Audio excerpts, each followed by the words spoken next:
Ég ætla að reikna þetta með ykkur dæmi 6 og 7 og í báðum þessum dæmum erum við að margfalda saman tvo sviga og í öllum þessum svigum eru tvær stærðir. Og það er ákveðin leið sem við förum í þessu. Við margföldum héðan, þetta verður fyrsta margföldu okkar. Svo margföldum við hingað og margföldum við svona og svo margföldum hér í lokin. Þannig að þetta eru 4 margfeldi.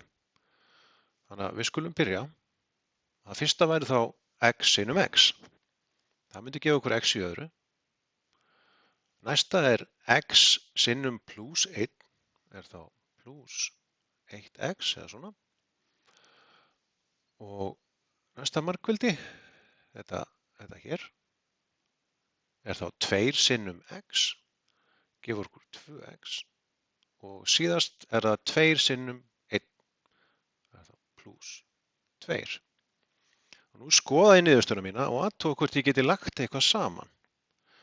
Og ef til dæmis þessar óþættu stærðir hér og hér bera sömu veldi, við sjáum að þetta er bara x í fyrsta, en þetta skrifum við venjulega aldrei, þetta stendur oftast bara svona, þá megum við leggja þetta saman. Við mættum ekki leggja til dæmis hérna við x í öðru. Þannig að þetta er þá bara svona, x í öðru plus 1x og plus 2x verður þá plus 3x og að endingu plus 2. Þetta er okkar lokasvar í þessu dæmi. Í dæmi 7 þá er það afskaplega svipað dæmi 6 nema við sjáum að það er mínus í fyrsta sviganum. Og þetta þarf að hafa í huga þegar við margföldum. Við förum sömu leið í margföldinu. Það eru svona 4 margföldi í gangi.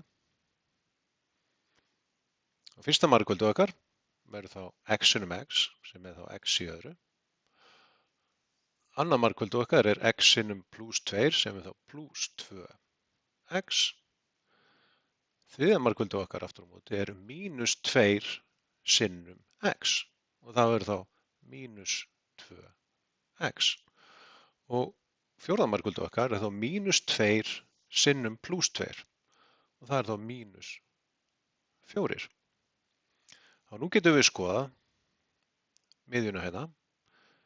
Við erum með 1x, það verður bæði í fyrsta veldi. Og þá má ég leggja þau saman að draga frá hvort öðru. Og plus 2x mínus 2x verða 0x. Þetta myndi líta svona út hjá okkur. En venjulega er nú þessi miðja aldrei skrifuð. Þannig að lokasvarið okkar er þá x í öðru mínus 4.